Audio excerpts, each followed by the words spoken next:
Hey guys, breaking here.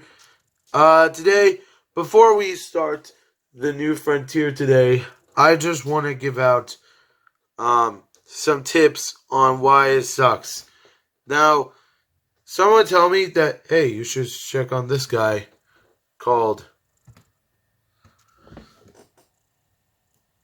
Redbeard36. Now, I don't know who that guy is, apparently, so we're just going to play the video right now. These are the tips of, how the new frontier sucks, and you should never play it. So let's begin, shall we? Now, before any of you leave a dislike or comment, this video is not hating on The Walking Dead Season 3. It's simply a dissection of what made this season less than stellar. Still here? Great! Let's start off with what made this latest installment so flawed. The topics will be broken up into 3 different areas to make it easier to analyze: characters, player choices, and the overall story arc.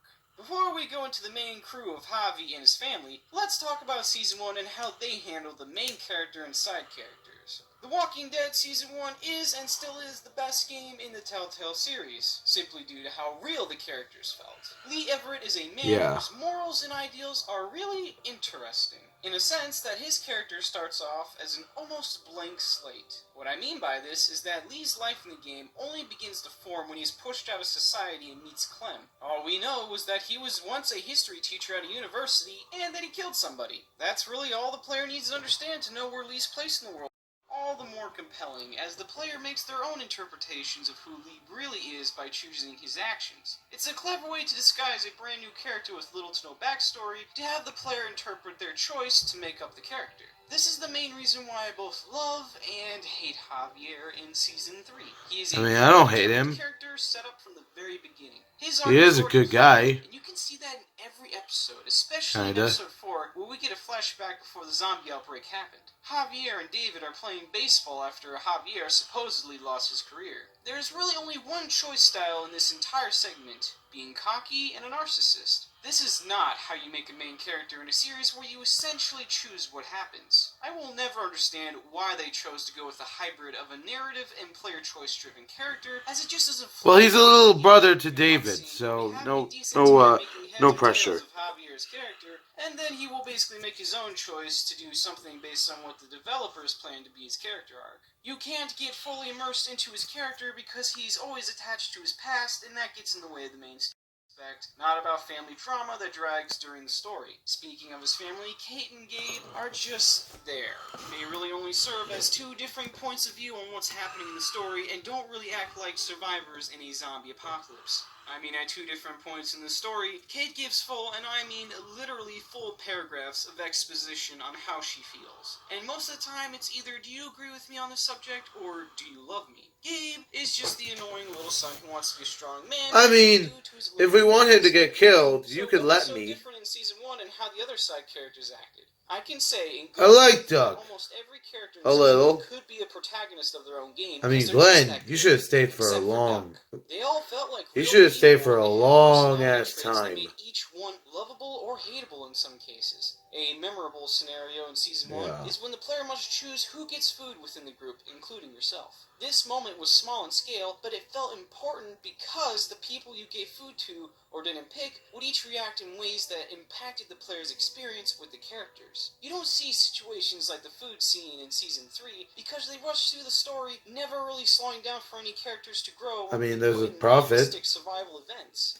As for the rest of the side characters in Season 3, including Clementine, Trip, Mariana, etc., they're all pretty decent, Clem being the standout among the rest, but even her character isn't safe from this game's plot. In fact, she's injected so forcefully and executed so poorly that it makes me wish she just had a small cameo. We'll get back to her issues later. So now we'll be passing on this discussion over to my good friend. She has been shown to all 5 episodes. Kind of. Hello, I'm HydroArctic, and I'd like to discuss how limited the choices have been. Telltale games don't branch into different narratives based on players. Yes, I'm on a spinning chair, so shut up. Things like keeping a secret from a person, or taking pills from a medical room. These small scenarios impact how people react to you, but not the main plot itself. Now, before I dive into the negatives, I want to give credit to one particular choice in the story that does impact the scene in the game. That is, if you kill Conrad or not. Conrad can die at 2 points in the storyline, one with Javi killing him, and one where you don't hand him a gun. This actually gives some impact to the scene where Javier gets revenge on Badger for Mariana. You can even tag team with Conrad to kill Badger. Getting back to the limited choices that have no real impact within the game, most choices come down to, do you agree with me? Yes or no? Will you give the chocolate bar to Mariana? Yes or no? Will you protect my wife and kids? Yes or no? The extra choice of finding objects in the world and giving them to another character is kind of nice, but it's pointless in the end since one of the characters you can give items to gets killed off early in the game. One thing that really bugs me is that the dialogue choices, for the most part, are not clear at all. Some choices flat out mislead you into thinking you're making a good decision, but then the character will just go left field and say something that doesn't at all represent the choice that you picked. A good example of this is the beginning of episode 2, when Kate breaks the glass while washing dishes. The scene starts off really well.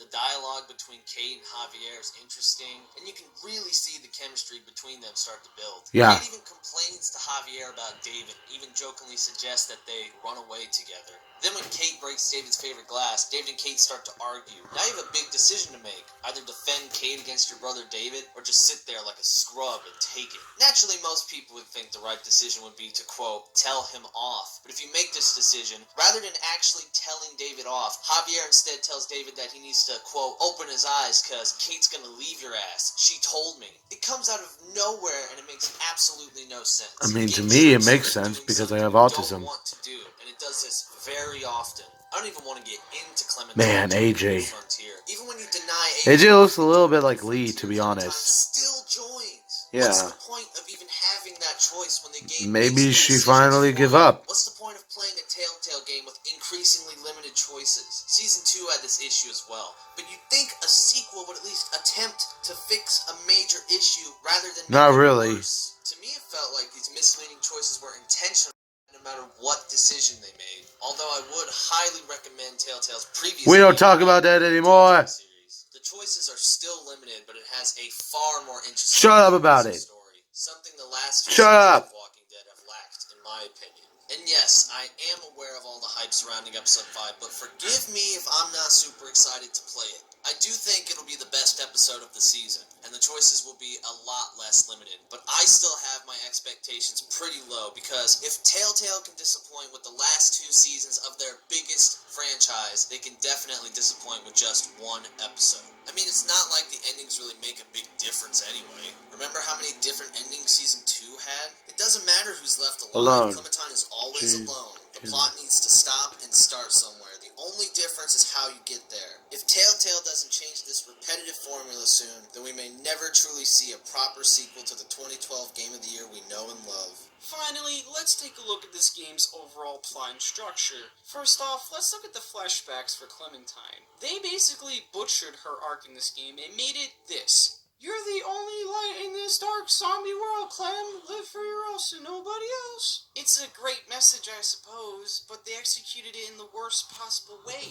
They literally had a character tell Clem straight to her face what her arc is and who she has to become. This is tell the story, not showing the story. I know why they did this too, because they put this in the middle of episode 4 because the entire time Clem was in the game up to this point, nobody knew what her character arc was, so they had to force a reason in this episode before the final episode came out. Continuing with their flashbacks, they're completely backwards in the order they should appear in. I understand that everybody was curious to know what happened with Jane, Kenny, and Wellington, but why did they have to be killed off first, or even killed at all? Krista is still somewhere in the woods, and No, she's she could dead. just come back if Telltale wanted to. Why not just have Kenny or Jane stumble onto the new frontier and let Clem and AJ leave with them? That way Kenny or Jane can die or live as Telltale pleases. Why not have scenes within episode 4 play at the very beginning episode? That way if they die or leave in episode 4, it's more impactful that way. Not to mention that all the endings from Season 2 led Clem to being alone with AJ, no matter what. It's no wonder why people were upset with the Wellington ending, as the attack comes out of nowhere and we don't even get a sense of where Clementine is as a character.